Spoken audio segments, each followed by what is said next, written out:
Next on Energy Switch, we'll conclude our discussion of whether the U.S. needs more or less nuclear power.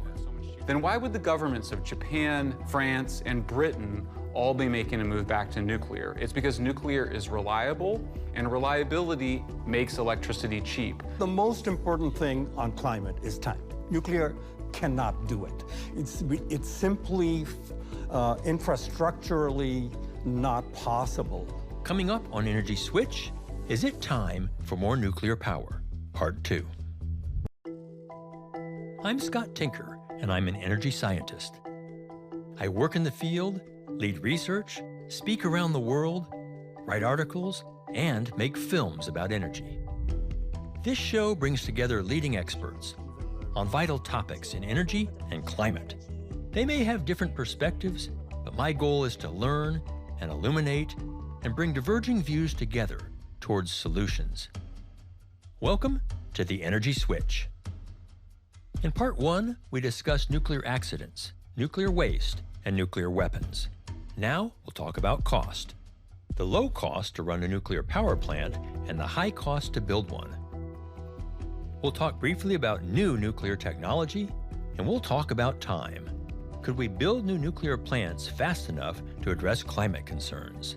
My guests again are Michael Shellenberger is founder and president of Environmental Progress, the best-selling author of Apocalypse Never and San Francisco, and a former anti-nuclear activist.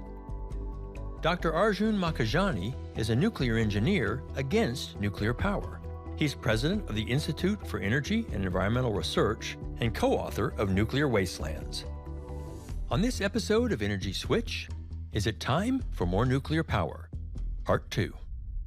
Let's dive in. Talk about costs. Nuclear costs. Is the cost to run the plant prohibitive? Most of the cost of nuclear, solar, wind is upfront. It's the capital cost. The cost to run a nuclear plant is fairly low compared to the capital cost. The cost to run wind and solar is even lower, about a fourth of the nuclear power plant, because no fuel and very little maintenance. And the question is, what are the comparative upfront costs? So today, solar and wind, according to Wall Street Lazard, about $40 a megawatt hour capital running everything. Nuclear, new nuclear, not existing. New nuclear, about 160, give or take. Right. With solar and wind, you have variability, but remember, the delta now is 4 times. And solar costs are going that way, and nuclear costs are going that way. Is that global, Arjun? Worldwide, basically, we've built about 60, 65, 70 nuclear plants in the last 10 years, globally. And that compares to about 60 plants that have been retired. So there's some more generation per plant going on.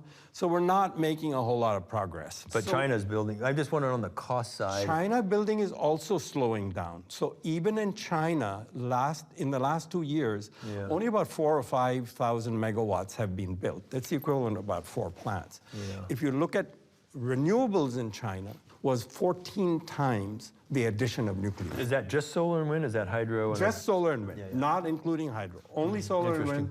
These are annual data put out by British Petroleum. You can download the spreadsheet. I've looked at that. But we don't really know the cost to build the plants in China relatively. Chinese costs are not very transparent. So in some countries, we have a pretty good cost account. Those plants are now very expensive. Right. The nuclear renaissance was advertised at $3,000 a kilowatt.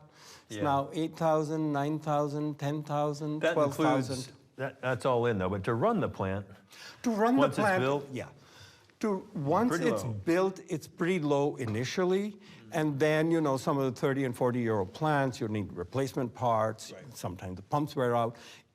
Steam generators have been very expensive, and generally in pressurized water reactors, they've all had to be replaced. Okay. They cost hundreds of millions of dollars. You see the cost kind of the same way, or Michael? No, I don't. I think it's important to compare apples to apples. And so what happens sometimes is that people will cherry pick the cost of a particular power plant or project and then suggest that that explains the whole system.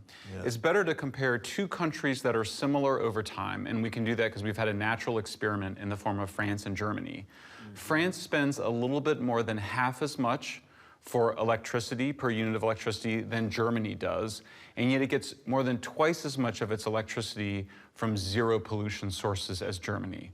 Why is that? It's because France is 75% nuclear, Germany is phasing out nuclear and trying to scale up renewables. So Germany by 2025, according to Bloomberg, will have spent $580 billion. $580 billion. $580 billion, making its electricity almost twice as expensive and 10 times more carbon intensive than French electricity.